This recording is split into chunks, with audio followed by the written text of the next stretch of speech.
Love sports? Love culture? Well, I've got a brand new podcast called Take Line from Crooked Media, hosted by me, Jason Concepcion, and two-time WNBA champion Renee Montgomery. From the games to the players to the issues happening both on and off the court, we'll be tackling the important political and social issues happening in sports head on.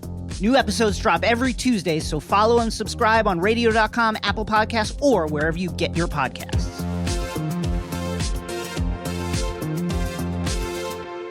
Hey, this is BJ. Thanks for listening to our show's podcast. If you're a fan of all things geeky, you should check out my other podcast, BJ Shea's Geek Nation. We have new episodes every day, and you can check it out at bjgeeknation.com. Your home is going into foreclosure and you feel like a financial wreck. You don't know where to turn for accurate information. I'm bankruptcy attorney Travis Gagne. Let's talk about some legal options. If we work quickly, we can propose a plan to save your home, modify the loan, or in many cases even eliminate your second mortgage. The consultation is free. I've helped hundreds of people just like you make informed decisions about whether to save their home or exit it on a reasonable, organized timeline. The chapter you choose sets the tone for the next chapter of your life. Please contact me today at choosetherightchapter.com. That's choosetherightchapter.com. 99.9 KISW, The Rock of Seattle. Steve, are you recovered? You recovered from all the great music? Oh, yes. Great times, man. Foo Fighters. Oh, I see you got a shirt. I got my Foo Fighters shirt. Got it at the pop-up shop. Yeah. Hung out with Vicky and Danny. Looks good. Dude. Pop-up shop's a bad idea, though, because they had it at a brewery, which it's not actually a bad idea. It's a great idea. Sea Pine Brewery. Shout out to Pat and the crew over there. They were awesome. But the thing is, you have a couple beers, and then all of a sudden you go back to the pop-up shop and buy more shirts. I think it's a great idea if you're in business. Yeah. Yeah. So I'm leaving with like 3 shirts. Yep. Because all of a sudden it's like, why don't I just get the other shirt? Oh, yeah. What I saw someone else wearing one. I'm like, that one's kind of cool, too. I should get that one as well. There you go. Terrible idea. And how did you have to slide those by the wife? Does she know how many shirts you bought? Or? No, I showed. Full disclosure. Full disclosure. I'm like, look, babe, I bought these. That's a good marriage right there. Yeah, what am I going to do? Yeah. She's going to see them on me at some point. That's a very good point. I can't say the dryer just created them in there in the machine. I don't know. There's some magic dryers out there that can take socks. Why not create Foo Fighters shirts? That would be a great deal. So that was awesome. Then going to the Foo Fighters show was incredible. Yeah. My gosh, that was an awesome show. I saw lots of pictures. People were just so excited. Dude, they were so great. He blew his voice out. Had to cancel the next couple of shows because of that. Really? Yeah, he was struggling a couple times towards the end. He even said, like, okay, we were going to do this, but we're not going to do that because my voice is about to go. On the same day that Bono lost his voice. Which was funny. He joked about I should stop hanging out with Bono because they both lost their voices. But yeah, so they had to cancel a couple of their Canadian dates after the Seattle show. Which is nuts. Oh, man. Well, you were lucky then you got to see them. It didn't seem like he was struggling, man. He was on fire. The whole band sounded great. And then they brought Chris Novoselic out, former Nirvana bassist, former bandmate. You suspected? Yep. And I suspected what they would do is do an old Foo Fighters song. We even talked about it at the Sea Pine Brewery. We were all talking about, well, what are they going to do? What are they going to do? I'm like, I'll probably do an old Foo Fighters song because that's kind of what Chris has done in the past. Well, they go up there, and I put it up on my Twitter, and I didn't realize that I was going to become yet again another internet celebrity because of my tweet. Oh, boy. It blew up because they covered a song that Nirvana used to cover, Molly's Lips. It's a Vaseline song. Am I pronouncing it right? Or Vaseline? Yeah, Vaseline is the right way. All right, you did a good job. First one's the right one. I practiced. Good job, buddy. And so they covered that, which was a staple with Nirvana. They used to cover Molly's Lips all the time. And so when they did that, the place obviously was just in shock. Sure. And that just spread like wildfire on the internet that they did kind of a Nirvana song in a roundabout way. And obviously they hadn't done that in any other part of their tour. Is that the idea? Yeah. No, that was just here in Seattle, which was very cool. Yeah, that is very, very cool. And look at you, Mr. Internet Celebrity, again. I know, big time, man. If only you had sun chips at the time, they would have said, oh, it's that guy. Who's to say I didn't, BJ? Oh, I haven't seen. They're like, the Sun Chips guy, he's back out doing it again. He's out there doing it again. He's everywhere, that Sun Chips guy. No, man, it was really cool to see them do that and to see Chris Novoselic just bouncing up and down, doing his bass thing, which was really neat. Yeah. That's a lot of fun. Yeah. I have an important question, though. Did they remember where they were? Oh, yeah. Okay, good. It was great because, like, when they did My Hero, Dave was talking about writing that song in a laundry room in Seattle, never thinking in a million years that he'd be performing it in front of so many people. Wow. All of them singing along to it. It was just a song he was writing in his own little room. That's cool. Yeah. Yeah. So, yeah, he remembered that he was in Seattle. He remembered he was in Seattle because, I don't know if you heard, we had another incident where a performer did not know where they were. Uh-oh. Gotta love it. And it's your girl. It's your girl, Brittany. Bitch. Saturday night. That's the little pet name you guys have for each other. I mean, I think you just have to say it whenever you say Britney. Britney Spears forgot which city she was in on Saturday night. Awesome.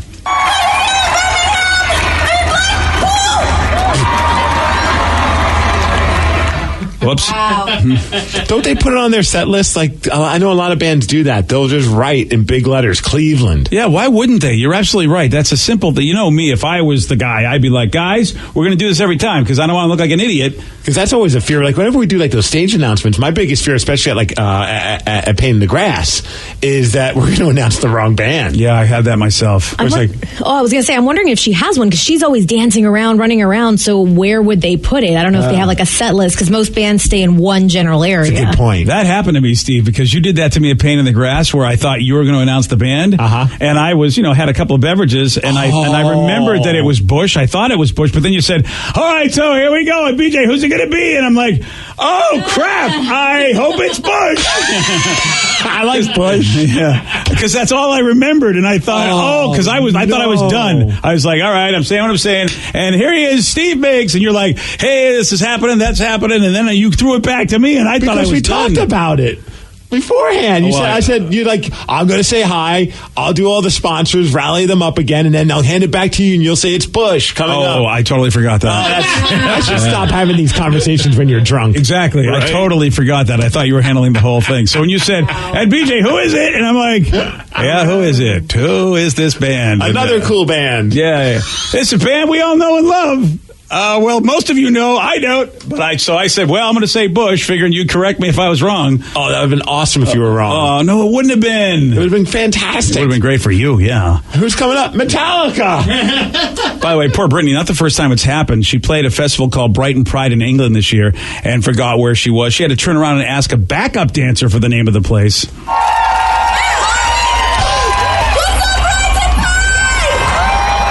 Where are we? Brittany, your mic is still on when you're asking where you are. Whoops. There we go. So, I mean, those are bad, but I still think my favorite is, as a wrestling fan, was when R-Truth screwed it up and forgot which city he was in. Green Bay, Wisconsin! What's up? R-Truth, we're in Milwaukee! We're in Milwaukee, not Green Bay, Milwaukee! Whoops. Well, at least he got the state. Yeah, he got Wisconsin right. Well, sorry about that. Yeah. Where are we? That's fantastic. See, I need a couple of announcers to run around with me just to correct me in case I'm wrong. My favorite is still, though, everybody that plays White River Amphitheater, because there's that weird, I don't know where we are moment for whatever artist comes into town. A lot of them are smart and they just go straight up with just Washington, which is the smart way to go. But whenever someone's like Seattle and everyone's like, not really in Seattle. Yeah. Sometime I can't remember who it was. They went Tacoma. We're like, it's close. Yeah. We're kind of like halfway there, my friend.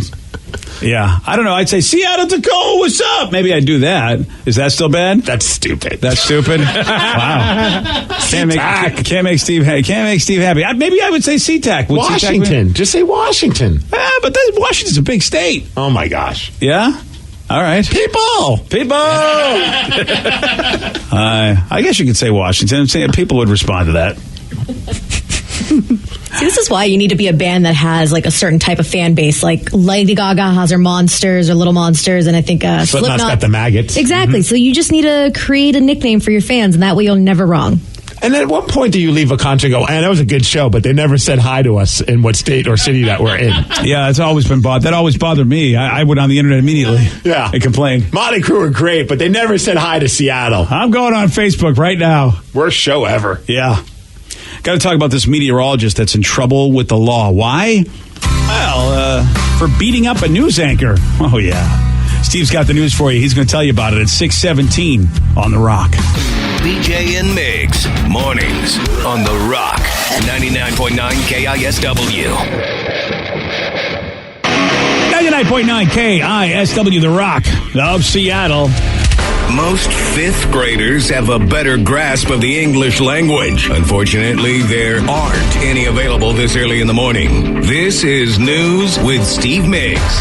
Well, thanks, guys. Thanks to the Shane Company for giving us news and sports, and it's a very exciting day, and I think it's a day that Danny's going to be excited about as well. Woo! What's that? It's National Cheese Pizza Day. Oh, yeah. That's right. At the end of the day, whether it be pineapples, whether it be bacon, Canadian ham, whatever you call it these days. Yeah. I think what it all boils down to is just a good slice of a cheese pizza. I can't argue with that. Yeah. That's a classic. So people get weird at me when we go out to eat, and they're like, when we go to a pizza place, and they want to pick like the crazy meat lovers or a billion different things on there, and I'm just like, I just want a cheese pizza. Can we at least get a quarter of it as a cheese pizza? And they get mad at you for that? They just think it's weird that I don't want to have a bunch of toppings on my pizza. Yeah, because you're old school, man. That's right. I keep it real. That's what you OG do. Yeah. pizza eater. Well, let's talk about this. This is like straight out of Anchorman. In fact, I don't know if you guys remember the scene from Anchorman. It's easily one of my favorite scenes from the movie. It jumped up a notch. It did, didn't it? Yeah, I stabbed a man in the heart. I saw that. Brick killed a guy. Did you throw a trident? Yeah, there were horses and a man on fire, and I killed a guy with a trident. Rick, I've been meaning to talk to you about that. You should find yourself a safe house or a relative close by.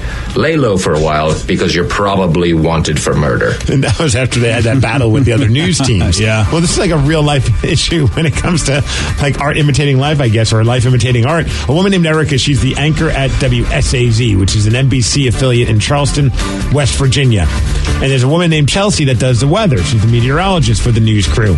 Well, they were out at a bar, and I guess Erica accused Chelsea of flirting with her husband. Oh, boy. Chelsea shoved Erica, and they both went down. Yeah. And Erica ended up with a ruptured eardrum and a fractured skull. Oh, that's not good. So Chelsea, the weather woman, was arrested for a misdemeanor battery of a coworker and is doing court in 3 weeks. And she could be facing up to a year in jail or a fine. I don't know how that impacts They got to let them still do the news together. Oh, you bet. Now we go to Cell Block D with Chelsea and the weather. I like this plan. Neither of them have been on the air since it all went down, so who knows what's going to happen with it, if Chelsea's going to get fired. But could you imagine? I love this. See, this is what's awesome. Coworkers. Yeah. Flirting with husbands. This is the news I want to watch. News at 11. Yeah, does that news station cover that story? Yeah, they should. Could be awkward. And who gets to cover it? The Weekend Crew. Yeah. Oh, man, it's so awesome. This is going to be the headline of the day. Happened here in Seattle, and I'm just going to read it verbatim. Seattle business owners fed up with homeless women pooping on their property. Okay. That's happening over in the Lake City Way area. There's a homeless woman apparently openly defecating on people's properties. One barbershop, they're like, yeah, they literally will poop in front of you. They don't even hide it. Here's the problem. They called the cops. The cops say, yep, we received several calls about this, but they can't arrest these homeless people that are doing it. Part of the reason, and I learn something new every day, police can't cite a person for defecating in public unless the officer catches them in the act. Oh, come on. Really? That's what it says. Oh, that's... Okay. So you can't get in trouble if you don't get caught. How is it we have so many other stupid laws and this we don't have a law? Okay. And here's the kicker. There is a public restroom, a honey bucket, just a block away from the businesses. Yeah, see, that's... And one of the homeless people say they don't use it because, well, it's too gross for them to use. Oh, really? Is that what... really? I'm not making this up. Okay. Standards. Yeah. Right. Okay. The businesses are not nearly as gross as the honey bucket. Yeah, no, just doing it in public is a lot better. Okay. You know, group of people that like to do things in private, it's the Mariners, and that's when they decide to fight with each other. Yeah. There's a lot of fighting going on in the news. You got fighting news anchors, and now you got fighting Mariners. I don't know if you heard the story, but at some point, D. Gordon, second baseman for the Mariners, asked the reporters to leave the locker room, and soon after the reporters left, the doors bursted open with players shoving and shouting. A full-on brawl happened between Mariner players like Gene Segura and catcher Mike Zunino, and several other players were involved in this. You would hope that maybe it would light a fire under their ass and maybe they could play a little bit better, but that wasn't the case. It looked like it might have been. The Mariners were up 1-0 over perfect team to take on after a fight because the Orioles are terrible. Exactly. Well, it looked like they were going to win. LeBlanc was pitching real well. He leaves. Bullpen comes in and blows in the last couple of innings, and they end up losing 5-3. Yeah. Oh, Mariners. I had heard it was Segura and it was D. Gordon fighting, but you're hearing some other people. Zunino was involved in it as well, according to these reports, and then it just said several other players.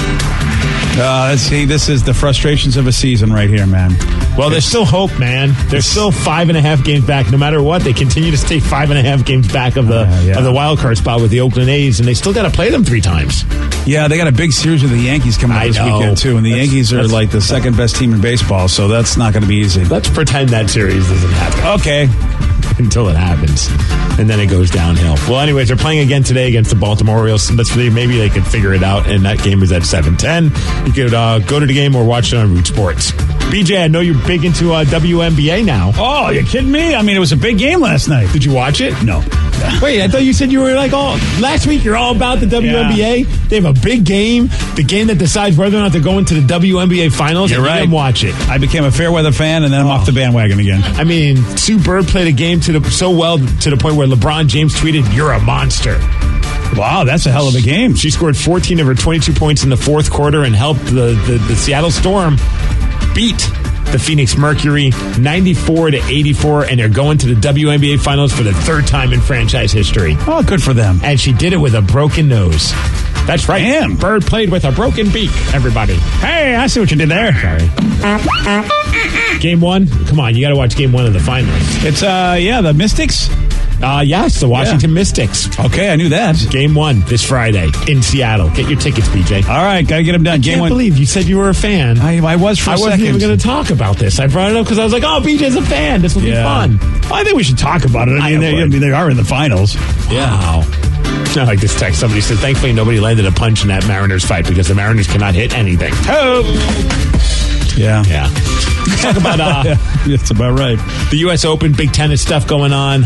Rafael Nadal is taking on Dominic Thiem. Yeah, easy for you to say. Apparently, this game went on forever to the point where people in the VIP suites were getting drunk. Oh, nice. And distracting the game to the point where the public address announcer had to tell the people in the suites to simmer down. Love this. And we have audio of it. It got so bad that you could hear it on the court. And they received a couple of warnings from the chair umpire, and then eventually they had to send people to the suite because they were getting so hammered and they were annoying people. Please, it's on the top tier. Thank you, ladies and gentlemen. Someone up in the upper deck having a loud conversation. Can we hold off for just a few more games, if you don't mind? Please, someone right in the middle of the service motion. Is that the same suite there? Yes, exactly the same one. We've Last got call, shut him down. Yeah, a few officials going up there right now. Oh, yeah, the game went until 2 a.m. Yeah, I think at that point you're going to have people getting trashed. Shut them down. Yeah. Well, you serve alcohol, you keep it going longer. Now you know what sports is like. It's funny that, you got a sport where most sports, that's just what happens. People get drunk and they're obnoxious. Yeah. But when it comes to golf or tennis, you gotta be quiet. Yeah, really, okay. As far as weather, 78 degrees and sun today, and thanks to the Boats Afloat show happening at Lake Union. You're very welcome. All right, so we got a new study that just started in England where researchers want to figure out if taking small doses of LSD will help you work better. Let's do it. Yes. Dude, I've heard about this. It's called microdosing. And we talked about it a little while ago. In Silicon Valley, this is a thing now where people in the tech world, I don't know what it does for them other than maybe see pretty colors. And actually, I guess it helps you hyper-focus. Yeah, it says it makes you more creative. Like you said, Steve, hyper-focus. You get more productive. They have experimented with mind-altering drugs for a lot of reasons in our history. And granted, we've gone crazy and had the full, Molly was supposed to be really, really good back in the day. Ecstasy is what they used back in the MDMA, that was helpful when it came to marriage therapy. Exactly. So I think that, if they can figure these things out and microdose a lot of things, I think a lot of us would be happy. That's interesting because I've also heard that people are doing it with mushrooms too, microdosing on mushrooms as well. All right. I don't know which would be more ideal in a workplace environment. I just don't know what that would be like if all of us were just microdosing on acid. I bet I'd be happier. I might be in the corner playing with dirt. Oh, well. Where did Steve get the dirt from? Yeah. It was in his shoe. I don't know, in his pockets. It's just, Steve's gross. Yeah. Past experiences there, Steve? No. I got no news idea for you. what you're talking about, Rev. If we put dirt in the corner now, you probably would go play with it. That's a good point. Yeah. Let's be that would be, I know we can't do that. But could you imagine us trying to do a show microdosing on acid? I feel like if we did it one at a time and it was for science, Boston wouldn't get mad, right? Why not, instead of the men's room do Weed Week, we do Microdose Week? Yes! I think it's a great idea as long as it's a legal thing to do, is all I'm saying. Well, it's in the news, so it has to be legal. Well, this right? is, first of all, it's another country, and then it's the researchers doing it, and they probably have some sort of immunity, I would imagine, if it is illegal. So we'll say we're doing research. Oh, is that what we're going to do? I'm Yeah. sure we know a scientist or two that would gladly back this for us. Rev's an ordained minister. That's good enough. It's true. I'm going to have lunch in a couple of weeks with a brain scientist, so I can tell you what he has to say. Yeah, see what he thinks of microdosing. Well, I think I'm told he wants to talk to me because he finds me interesting, which means my brain must be broken, and he wants to study me. I bet your brain would be high in demand. It might be. He's just trying to beat out the other scientists that have been talking about it. Yeah, I think he's using me as a test subject. Whoever wants to go to lunch with me, nobody. So all of a sudden, I'm told, this guy really wants to go to lunch with you. Would you like to go? I'm like, all right. So when you meet with him, see if he can be our scientist for the microdosing. I will see if he'll be our microdosing scientist, if we can get him to come in and really, observe and report and all that good stuff. One person says his wife microdoses mushrooms for her bipolar, and it's changed her life. Oh, see, for people that have that kind of situation, I mean, wow. Look, they give you they already manage you. When you have bipolar, they try to go in with pharmaceuticals. Mm-hmm. So, they're already doing it, but mushrooms are natural. So I bet that it's probably easier on the system too, since you're not getting chemicals and they're still accomplishing the same thing. That's like weed and mushrooms are natural. But we're hearing with CBD and all that kind of stuff helping people with in marijuana or THC helping with people that have like epilepsy and even Parkinson's as well. I've heard stories. I hadn't heard that. Yeah, just to help. It's nothing curing anything, but it's helping limit the amount of issues that people are having because of these ailments. See this? I didn't know about the people trying microdosing mushrooms for bipolar. That's great, man. See, that's anybody's got highs and lows. If mushrooms can do that. Somebody says, I drink mushroom tea every morning. It's cordyceps, which allows for mindfulness and focus. I love it. Focus. Somebody says, call Bill Nye. You think Bill Nye, the science guy, would help us with this? Oh, sure. Bill Nye would probably love to microdose us. Let's do it. Well, what else? What else is Bill doing except wanting to microdose people? Let's do it. Another person says, I microdose mushrooms every 3 days. You don't feel the effect, but it requires, it helps how you think and react to situations. Okay. Microdoses are so small you wouldn't hallucinate at all. Yeah, that's what I figured. I know it's not like an actual, you're not tripping your face off.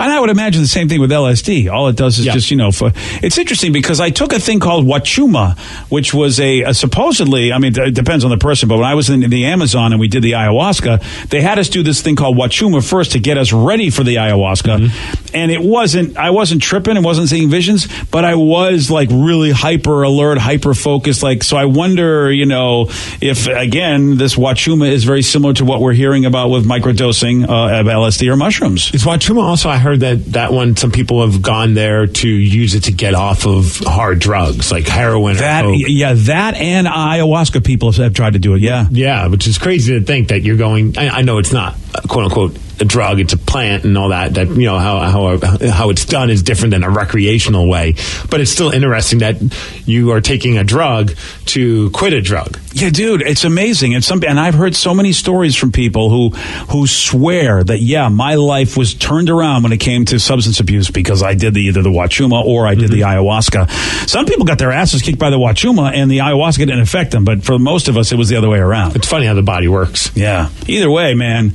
I love that the plants can fix us, man. It's curious though, like when you hear these stories about the Silicon Valley people doing the microdosing of LSD, I would love to see what were they doing prior to microdosing and what have they been doing since microdosing, and has there been a noticeable difference? Oh yeah, that's a very good point.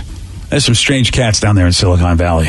And what if you accidentally don't, sometimes maybe I put an extra espresso shot in my coffee and I didn't realize it. You overdose. Yeah. What if you actually did a full dose? Yeah, that's fun day at work. And Johnny's in the corner staring at his hand for 7 hours. Yeah, you got to have the right people around you. Otherwise, it's going to be tough. That would be rough. Yesterday, Steve, he got this one wrong. In ancient Greece, what river did the souls of dead people have to cross?